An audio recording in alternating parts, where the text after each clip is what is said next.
something. Okay. And our last performer of the night, they are a singer from Talbot House, Jes Tom, all the way from San Francisco. I forget what your fun fact was, but I love that sweater. No, you don't. No, I don't.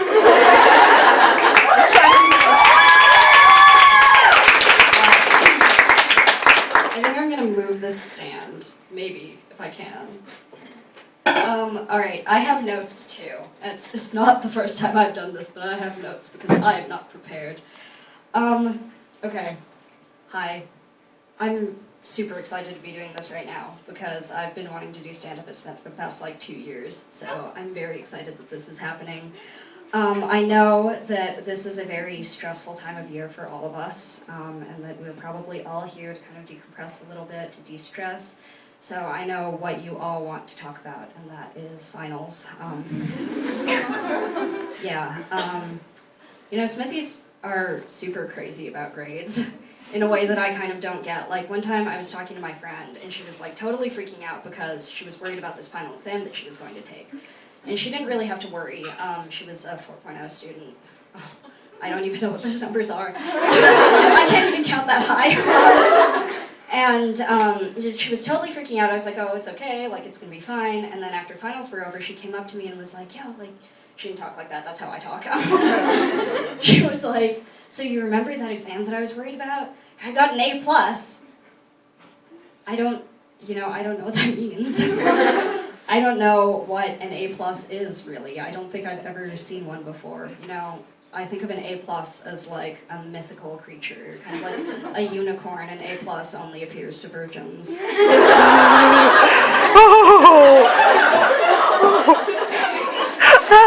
I'm gonna be real, I'm really bad at school.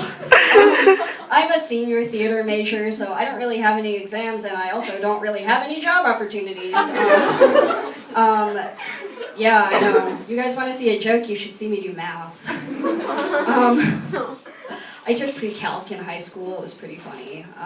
I'd be there with my calculator, like, kind of going at it. Like, oh, well, this answer is 200 off of any of these options. So I'm just going to pick the closest one. You know, I try again.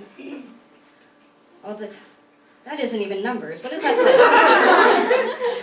It says, Mulan, you have disappointed your ancestors. I know,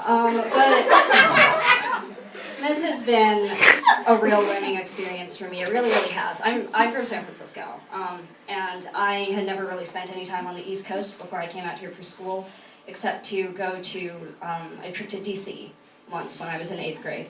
So when I moved out here, people were always making all these jokes about like, oh, there are so many hipsters in Williamsburg.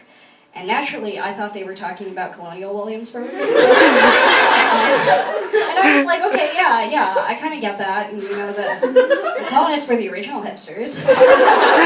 Moving into the neighborhood when nobody wanted them. Drinking tea, wearing funny hats. Going up to the native people and being like, you know, I follow this really cool religion. Probably never. I thought about that for a while, and I realized, you know, actually, all of the colonists leaving England to try and pursue religious freedom and then coming over here and forcing everybody to convert, it was totally ironic. Let's see, what's next? Oh, yeah, I also learned in my time at Smith that I can't drink, basically at all. You know how Emily Nagoski talks about the pleasure plateau? I jump right over it. Yeah, funny story. Last year I fainted at senior ball. I know, this isn't a joke, this is just a story. This is just real life. I had half of a hard cider, which I drank a little bit faster than I normally would have quite some time after dinner. And I was totally fine at senior ball, just like hanging out, dancing, having a good time. I was wearing a full suit, and I just... my girlfriend had to catch me and drag me over to a chair. I came to while she was pulling me, and I was like, what are you doing? I called my mom afterwards to tell her what happened, and I was expecting her to be like, oh my god, my baby, like, we're gonna call a doctor, we're gonna find out what's wrong. She was like, oh yeah, that used to happen to me all the time. And I'd skip lunch. One time I fainted in a Macy's. So actually, now I know I go way harder than my mom because it took actual alcohol to take me out. So actually, no substances work on me the way that they're supposed to, not even caffeine. I'm currently making it through finals on Feminist Rage alone. Yeah, there's only one thing that works on me the way it's supposed to, and that is weed. So naturally I smoke a lot of it. But the thing is, I get the munchies really, really bad. And I've been thinking about that a lot lately. The other day I was smoking with a friend. And we were sitting there and she was like, I think I'm gonna make popcorn. Do you want any popcorn? And I was like, I don't really know. Like, when I get high like this, I feel like I'm just, eating because I'm being compelled to. I can't even really taste it, it's like being an animal, and I feel like my human agency is being taken away, and I don't really know how I feel about like doing this thing that I'm just like being compelled to do that I'm not choosing to do. You know what that feels like? And she was like, yeah, you're right, that's awful. So do you want any popcorn? I wanted popcorn. I'm really looking forward to being on break though, because I am going to be spending a lot of time with someone very special, my laptop.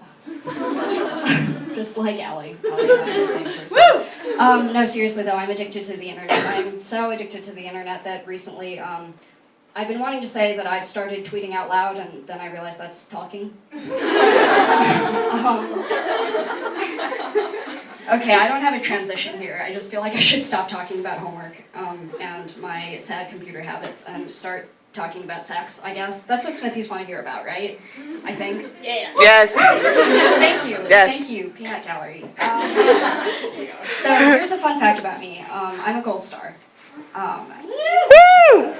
Which means that I have never had sex with a man. And actually, I've never even kissed a boy. So I like to call myself a platinum star, because it makes me feel kind of special, and not just that I was really awkward and weird in high school and no one was attracted to me. It makes me feel like I'm some sort of special credit card holder. Like the Capital One Vikings are going to come busting in here. What's in your wallet? Not a penis!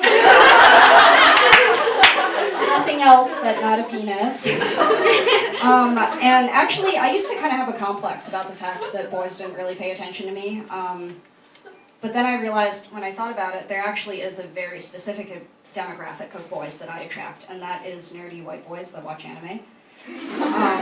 Yeah, because the thing is, normally, like, a white boy will see hair like mine on, like, a white girl, will be like, okay, she's a lesbian, I'm gonna leave her alone.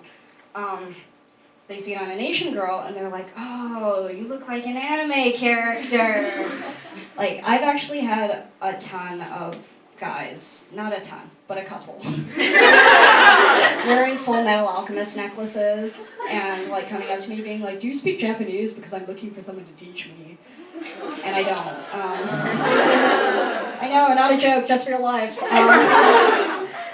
The thing is, I just don't get it, because it's like, even if I were, the, like, super hot anime girl from your white boy white dream, don't you think that I would be fighting giant robots or training to be a Pokemon master and not talking to you? I think I would have better things to do. Okay, I feel like this is my last joke. In these sets, I always set myself up like I'm some sort of like super frigid, sexless creature. And that's not true, I just want to reassure you guys. It's not true, I'm a shallow bitch. Yeah, I was talking to one of my friends about this once. And I was like, yeah, I don't know what the deal is, like, I don't hook up with anyone, I don't know. And she was like, well, your problem is that you're too selective.